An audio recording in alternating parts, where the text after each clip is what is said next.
தாவேக்கா எம்எல்ஏக்களை வந்து 50 கோடி ரூபாய் 35 கோடி ரூபாய் விலை பேசினாங்க, விலைக்கு வாங்கினாங்க, விலைக்கு வாங்க முயற்சிச்சாங்க அப்படின்னு புகாரில் தொடர்ந்து இன்றும் கைது படலங்கள் தொடருது. கட்சி மாறுறாங்க. ஏன் மாறுறாங்க? தாவேக்கா அதிகாரத்தில் இருக்குது. தாவேக்கா அதிகாரத்தில் இருக்கிறது ஏன் இவங்களுக்கு தேவைப்படுது? இவங்க மேலே ஊழல் நடக்குது. நடக்காத ஒன்றும் கட்சி மாறினாங்க அப்படின்லாம் அவங்க சொல்லவே இல்லை நீதிமன்றம். குதிரை வரத்துக்கான அத்தாட்சியை தந்து கொடுங்க அப்படின்னாங்க. குதிரை வரத்துக்கான அத்தாட்சி அது வவுச்சர் போட்டு அவங்க வந்துட்டு தங்களை வித்துக்குவாங்க. விஜய் வந்துட்டு தனது கூட்டணி கட்சி ஆதரிக்கக்கூடிய கூட்டணி கட்சிகளை நம்பலை.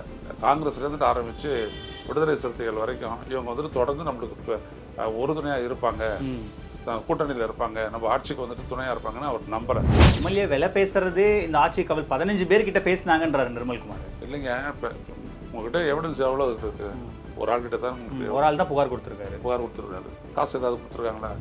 இன்னொரு பக்கத்தில் பார்த்தீங்க அப்படின்னா கரண்ட்டு கட்டு, எங்கே பார்த்தாலும் கரண்ட் கட்டு. இதெல்லாம் இவங்க என்ன பண்ணாங்க? டைவர்ட் பண்ணுறாங்க. வெள்ளை அறிக்கையை கொடுத்து பார்த்தாங்க. வெள்ளை அறிக்கைலாம் ஒரு நாள் தாங்க மாட்டேங்குது.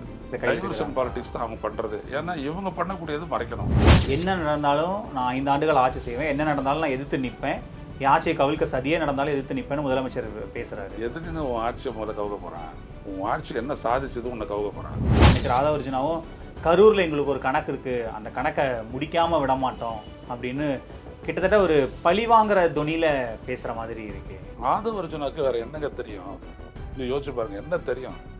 வார்த்தையை பேசலாம், நான் கூட பேசலாம், வார்த்தையை பேசலாம். ஒரு கணக்கு இருக்குது தீர்த்துக்கிறதுக்கு அப்படின்னோடனே நம்ம இன்னொரு வார்த்தையை போடலாம். அது ஒன்றும் ஒரு பெரிய விஷயம்லாம் கிடையாது, வார்த்தை தானே. உண்மை என்ன சொல்லு, புழுவுறீங்களா? அதில் ஏதாவது உங்களுக்கு புத்தி இருக்குதா? உன்னுடைய பஸ் எடுத்தாந்து சொருகிற வரைக்கும் அங்கே ஒருத்தம் கூட சாகலை. உங்கள் பஸ் எடுத்தாந்து சொருவுனீங்க, அடுத்த 20 நிமிஷத்தில் எல்லாம் காலி. இதுலேருந்து தெரியல உங்கள் யோக்கியதானா, நீங்கள் செஞ்சதுன்னா. இப்போ கரூருக்கு 10ஆம் தேதி தமிழக முதல்வர் போக இருக்காரு. இறந்தவர்கள் குடும்பத்தை நேரில் சந்தித்து ஆறுதல் தெரிவிக்க இருக்கிறதாகவும் சொல்கிறாங்க. நான் வந்துட்டு அப்போ வரல, அதுக்கு காரணம் முந்தைய அரசு. இப்போ வரேன், காரணம் இப்போ நம்ம அரசு. நான் அப்போ வந்துட்டு ஒரு பர்மிஷன் அங்கே வர்றதுக்கு போகும்போது 1 கிலோமீட்டர் 2 கிலோமீட்டர் சுற்றுலாவில் யாருமே இருக்கக்கூடாதுனாரு. இப்போ அது மாதிரி பண்ணுவாங்களாமா?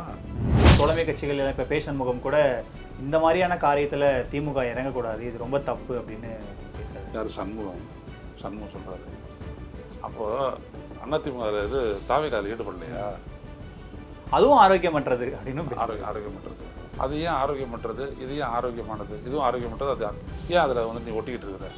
இப்போனா இடதுசாரிகள் சர்வசாதாரணமாக புழுவுறாங்க. ஒரு மாதத்துக்கு முன்னாடி ஒரு பேச்சு, இந்த மாதத்துக்கு ஒரு பேச்சு வச்சிருக்காங்க. பட் ஜூன் மாதம் முடிஞ்சிருச்சா, அப்போ புதுசாக ஒன்று பேசுவோம் ஜூலையில் அப்படின்னு பேசுகிறாங்க போல அவங்களாம். என்ன கதை அதெல்லாம்? வழி தமிழர்களுக்கு வணக்கம். இன்றைய சிறப்பு நேர்காணல் நம்மோடு மூத்த பத்திரிகையாளர் திரு ஐயநாதன் நம்மோடு இணைந்திருக்கிறார். அவரை வரவேற்று நிகழ்ச்சியில் போகலாம். ஐயா வணக்கம். வணக்கம். தாவேக்கா எம்எல்ஏக்களை வந்து 50 கோடி ரூபாய் 35 கோடி ரூபாய் விலை பேசினாங்க, விலைக்கு வாங்கினாங்க, விலைக்கு வாங்க முயற்சிச்சாங்க அப்படின்னு புகாரில் தொடர்ந்து இன்றும் கைது படலங்கள் தொடருது. எஃப்ஐஆரில் திரு செந்தில் பாலாஜி அவர்களுடைய சகோதரர் பெயர் வந்து சேர்க்கப்படுது. செந்தில் பாலாஜியும் கைது செய்யப்படுவார் அப்படின்னு தொடர்ச்சியாக சொல்லப்பட்டுட்டே இருக்கு. உண்மையிலேயே திமுக அப்படியான வேலைகளில் இறங்கியிருக்காங்க அப்படின்னு அவங்க பெரிய குற்றச்சாட்டை வைக்கிறாங்க. பாருங்க, மக்கள் முடிவுக்கு எதிராக இருக்காங்க அப்படின்னு தாவேக்காவினர் வைக்கிறாங்க. ஷோ எப்படி எப்போ அணுகிறீங்க? அவங்களுடைய பிரச்சனை என்னன்னா, குதிரை பேரம் இவங்க பண்றாங்க. ஓகே, ஒவ்வொரு நாளும் வந்து மாறி அவங்க கிட்ட கட்சிக்கு வராங்க. இவங்க கட்சிக்கு எதுக்கு வராங்க? அதிமுக ஜெயிச்சிட்டாங்க, எம்எல்ஏவாக இருக்கிறாங்க. அப்படியே எம்எல்ஏவாக தொடர வேண்டியது தானே. ஏன் இந்த கட்சியினுடைய எம்எல்ஏ பொறுப்பு ராஜினாமா பண்ணிட்டு ஏன் தாவேக்காக்கு வராங்க? 2 காரணங்கள். ஒன்று, அவங்க நினைக்கிறாங்க அதிமுக இதுக்கு மேலே எதிர்காலம் கிடையாது, அது செத்து போன கட்சின்னு நினைக்கிறாங்க. அதனால வந்துட்டு கட்சி மாறுறாங்க. ஏன் மாறுறாங்க? தாவேக்கா அதிகாரத்தில் இருக்குது. தாவேக்கா அதிகாரத்தில் இருக்கிறது ஏன் இவங்களுக்கு தேவைப்படுது? இவங்க மேலே ஊழல் வழக்கு இருக்குது. ஓகே, சரிதானா? அப்படி வரவங்கள இவங்களா போயிட்டு கேட்டாங்க அப்படின்னோம்னா, இவங்களா போயிட்டு அவங்கள பர்ச்சேஸ் பண்ணாங்க அப்படின்னோம்னா இவங்க காசு தரணும். அவங்களா எங்களை சேர்த்து எங்கன்னு சொன்னாங்கன்னா அவங்களே காசு தருவாங்கல்ல. ஓகே, அரசியலில் இதெல்லாம் வந்துட்டு நிர்மல்குமார் போன்ற ஆட்களுக்கெல்லாம் அதெல்லாம் தெரியாத மாதிரி நடிக்கிறாங்க. அவங்க எப்படி வேணாலும் அதை வந்துட்டு அவங்க பண்ணலாம். இது வரைக்கும் பார்த்தீங்க அப்படின்னோம்னா 6 எம்எல்ஏ எதுக்கு ரிசைன் பண்ணாங்க? அவங்க வந்து தலைமை மேலே அதிருப்தி. இல்லை உங்கள் மீது கொள்கை பற்றி ஏதாவது இருக்குதா? நீங்கள் கடுமையாக விஜய் வந்துட்டு கடுமையாக விமர்சித்தார் அதிமுக தலைமையை. அதிமுக அது ஒன்றும் அது போயிடுச்சு அதிமுகன்னு சொன்னார். அதெல்லாம் தாண்டி தானே இவங்கெல்லாம் ஜெயிச்சு வராங்க. ஜெயிச்சு வந்ததுக்கு பிறகு எதுக்கு இவங்க போகிறதுக்கான காரணம் என்ன சொன்னாங்க? அவங்க இந்த தலைமை மேலே எங்களுக்கு அதிருப்தி, அதில் எங்களுக்கு முன்னேற்றமே இல்லை அப்படி இப்படிலாம் சொன்னாங்க. ரைட்டுங்களா? மற்றபடி தமிழ்நாட்டு நல்லது அதெல்லாம் பற்றி அவங்க எதுவுமே பேசலை. வர்றாங்க, இங்கே வந்து சேர்றாங்க. அப்போ இந்த ப்ராசஸில் வந்துட்டு அவங்க செலவு பண்ணியிருக்காங்களே, அந்த பணத்தை யார் கொடுப்பா? யாரும் கொடுக்க முடியாது. இல்லை வாங்குவாங்கல்ல. ஆமாம். நாங்கள் உங்களுக்காக பதவியை விட்டுட்டு நாங்கள் உங்கள் கட்சியில் வந்து சேர்றோம், அப்போ அந்த பணமும் கொடுங்க, அதுக்கப்புறம் அடுத்து அப்படியே தேர்தலில் நிற்க போகிறோம், அதுக்கான படத்தையும் நீங்கள் பார்த்துங்க அப்படின்றதான அக்ரிமெண்ட்டாக இருக்க முடியும். இப்போ ஆதவ அர்ஜுனாலாம் பண்ணுறாங்கன்னா வேறு என்ன பண்ணுறாங்க? அப்போ அது உண்மையான பேரம் காசு. இப்போ அதை பற்றி வழக்கு இருக்குது, நீதிமன்றம் வந்துட்டு குதிரை பேரம் நடக்கலை அப்படின்லாம் சொல்லலை. குதிரை பேரம் நடந்ததற்கான அத்தாட்சி ஏதாவது இருந்ததுன்னா சொல்லுங்கள் அப்படின்னாங்க. நடக்காத ஒன்றும் கட்சி மாறினாங்க அப்படின்லாம் அவங்க சொல்லவே இல்லை நீதிமன்றம். குதிரை பேரத்துக்கான அத்தாட்சியை தந்து கொடுங்க அப்படின்னாங்க. குதிரை பேரத்துக்கான அத்தாட்சின்னு அது வவுச்சர் போட்டு அவங்க வந்துட்டு தங்களை விற்றுக்குவாங்க. புரியுதுங்களா? முடிஞ்சு போச்சு. ஸோ இது நாளுக்கு நாள் இது தொடர என்ன ஆயிடுது, இவங்களுடைய பேர் டேமேஜ் ஆகிட்டே வருது. இன்னொரு பக்கம் என்னன்னா, விஜய் வந்துட்டு தனது கூட்டணி கட்சி ஆதரிக்கக்கூடிய கூட்டணி கட்சிகளை நம்பலை. ஓகே.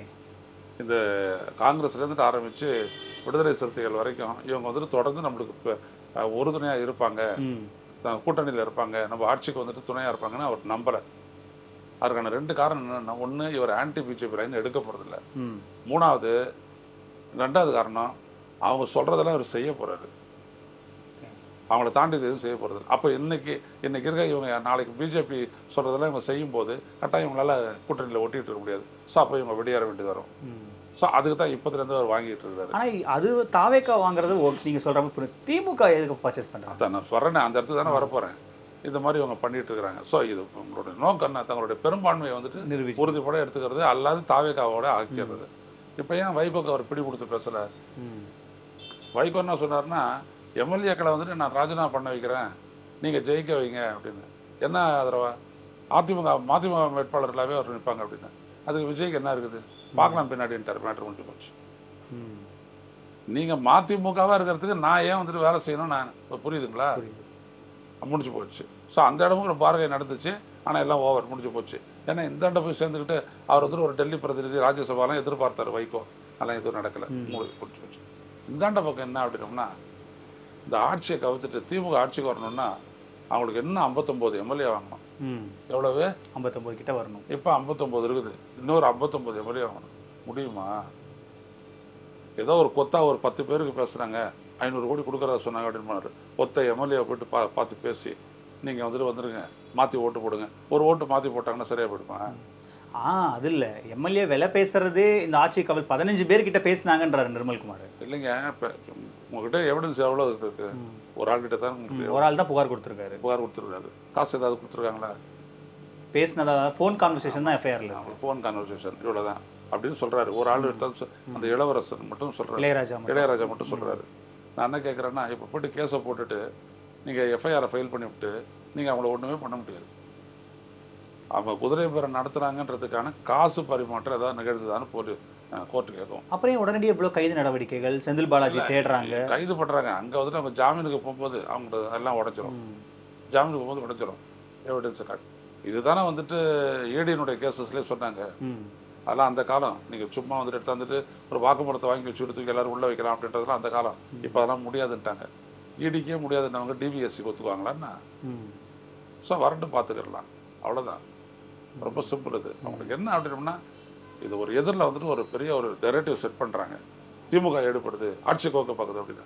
ஆட்சி கோக்கிறதுக்கு 50 எம்எல்ஏ 59 எம்எல்ஏ வேணும். இல்லை, அவங்க 59 எம்எல்ஏ எடுத்து திமுக ஆட்சி அமைக்கிறது இல்லை, எங்க ஆட்சியை கவிழ்த்துட்டு அதுக்கப்புறம் அவங்க என்ன வேணா பண்ணுவாங்க, எங்க ஆட்சியை கீழே எடுத்து விடுறாங்கிறத அவங்க. இவங்களுடைய ஆட்சியை கவுக்கிறதுக்கு வந்துட்டு முடியவே முடியாதுங்க. இவ்வளோ பேர் உள்ள வந்துட்டானுங்க, எல்லாம் பண்ணுறாங்க. இவங்களால எப்படி முடியும்? இப்போதைக்கு யாரும் வந்துட்டு ஆட்சி வெளியில் போனாங்களே ஒரு 15 எம்எல்ஏன்னு வச்சுக்கோங்க, 15 எம்எல்ஏ தாவேக்கா விட்டு வெளியே எடுத்தாங்கனாலும் அவ்வளோ பேர் பதவி எடுப்புக்கு ஆளாவாங்க. ஆமாம், தகுதி இழப்பு போயிடும். தாவேக்காலேருந்து எடுக்கணும் அப்படின்னோம்னா குறைஞ்சபட்சம் 38 எம்எல்ஏக்களை தூக்கணும். எவ்வளவு? 38 எம்எல்ஏக்களை தூக்கணும். 2/3 வேணும் இல்லை? ஆமாம், 2/3 இல்லை, மினிமம் 1/3 வச்சுக்கோங்க வேணும்.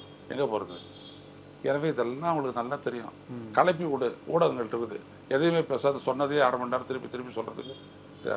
எஃப்ஐஆர் போடுறாங்க, கைது பண்ணுறாங்க, தேடுறாங்கும் போது பிரைமா ஃபேசி இல்லாமல் காவல்துறை இவ்வளோ வீரியமாக இறங்குவாங்களா? இல்லை, பிரைமா ஃபேசி அப்படின்றது ஒன்று இருக்குது. அப்படின்னோம்னா இந்த தாவேகாரனில் இருக்கக்கூடிய அந்த கம்ப்ளைண்ட் எல்லாருக்கும் அரெஸ்ட் பண்ணியிருக்கணுமே. பிரைமா ஃபேசி இல்லையா சரத்குமாருக்கு எதிராக? காமராஜ் கேட்குறீங்க? அமமுக தாம்பரம் பிரைமா ஃபேசி வழக்கு, பிரைமா ஃபேசி கேஸ் இல்லையா அங்கே இருக்குல்ல? வச்சு மாத்திரை தான் நுணுக்குனார் அவரு. மினிஸ்டர் சரத்குமார் மாத்திரை நுணுக்குனார் அவர் இல்லையே?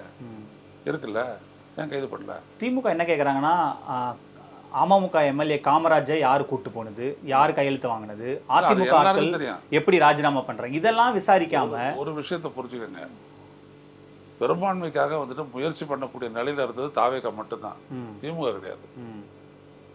திமுக எதிராக நீங்கள் ஒரே ஒரு குற்றச்சாட்டு சொல்லலாம், அதிமுக சேர்ந்து அவங்க வந்து ஆட்சி அவங்க முற்பட்டாங்க, அவ்வளோதான். அது நடக்கல. அப்புறம் திருமாவளவன் முதல்வர், அதுவும் நடக்கல. அதுக்கப்புறம் தான் எல்லாரும் போயிட்டு தண்டை சேர்த்து கொடுத்துட்டாங்க, முடிஞ்சு போச்சு. ஆனால் நீங்கள் தானே வந்துட்டு உங்களுடைய பெரும்பான்மைக்காக வந்துட்டு கிட்டத்தட்ட 4ஆம் தேதி ஆரம்பித்து 9ஆம் தேதி வரைக்கும் பெரும்பான்மைக்காக அவ்வளோ தூரம் அலைஞ்சிங்க.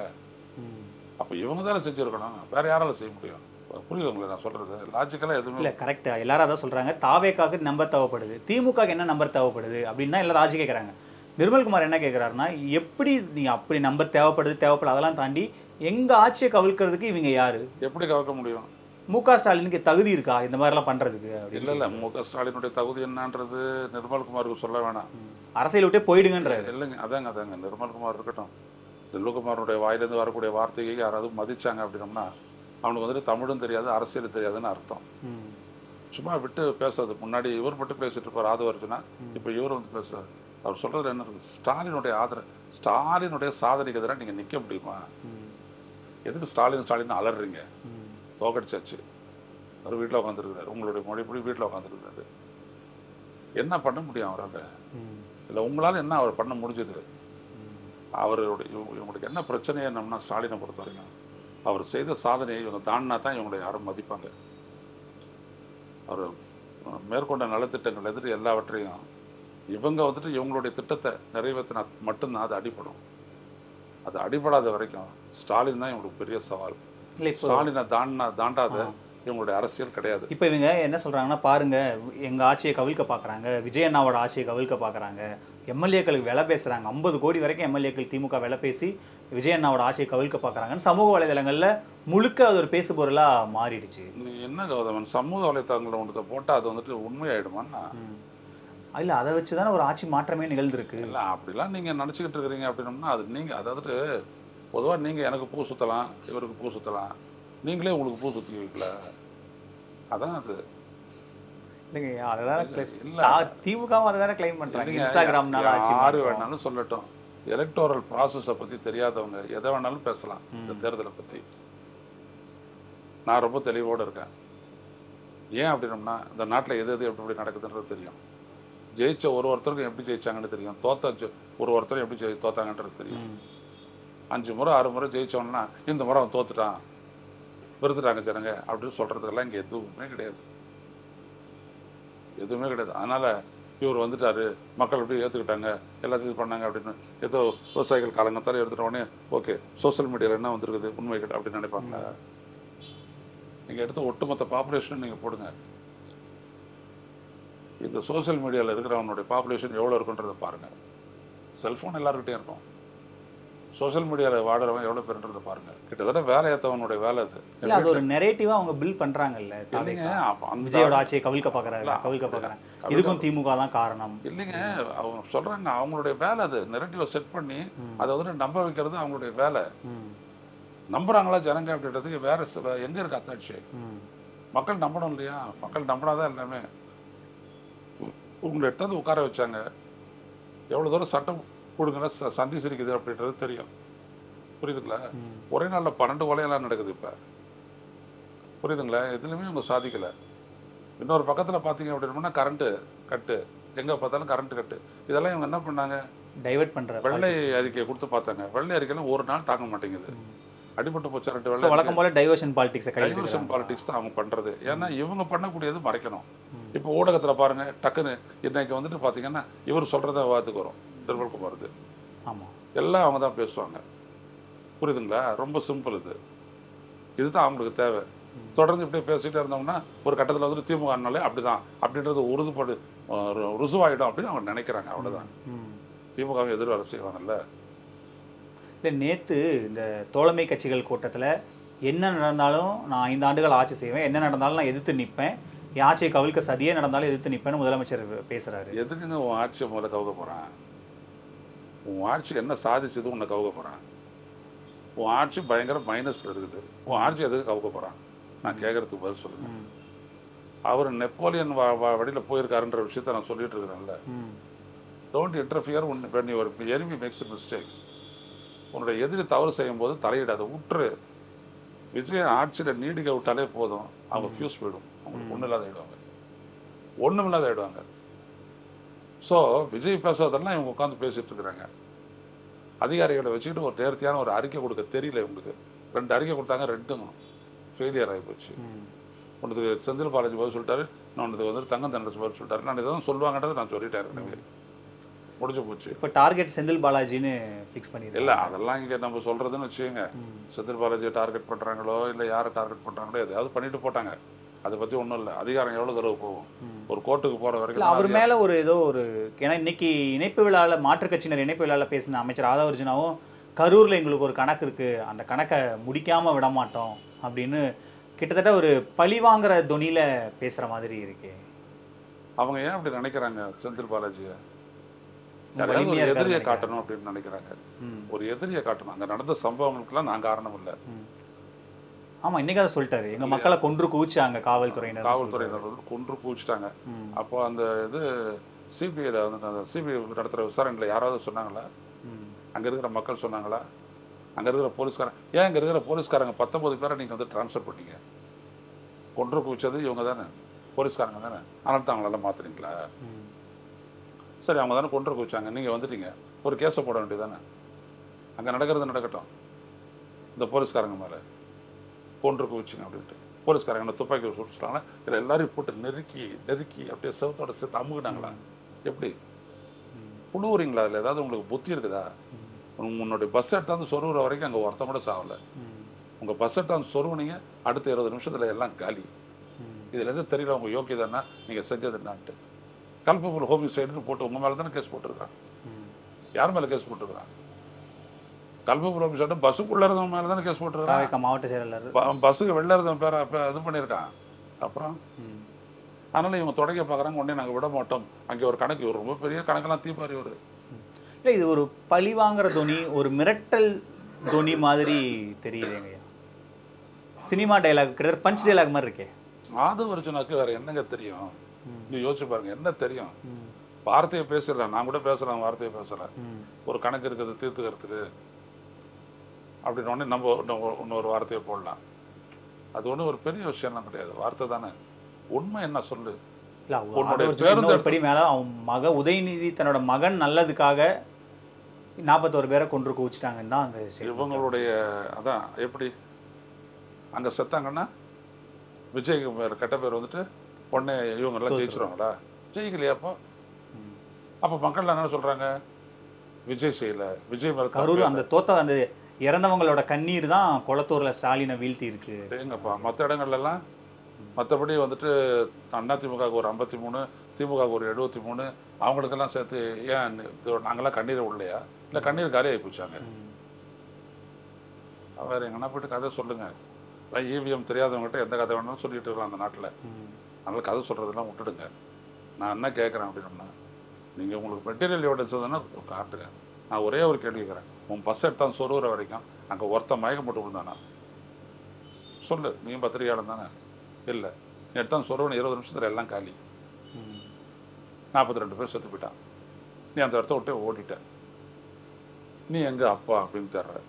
அன்றைக்கி அதான் மக்கள் பண்ணாங்க, எங்கடா இங்கே வந்தவன் அப்படி தேடினாங்கல்ல.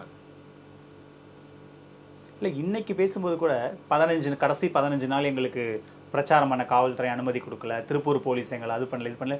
இன்னும் இந்த பழி போடுற அந்த ஒரு பழி போடுறதோ இல்லை ஒரு குற்றச்சாட்டு சொல்கிற அந்த ஒரு ஜோன்லேயே இன்னும் இருக்காங்களே. அந்த பிளேம் கேம் வந்துட்டு தான் பண்ணி ஜெயலலிதா ரொம்ப சர்வை பண்ணாங்கன்னு இவங்க நினைக்கிறாங்க.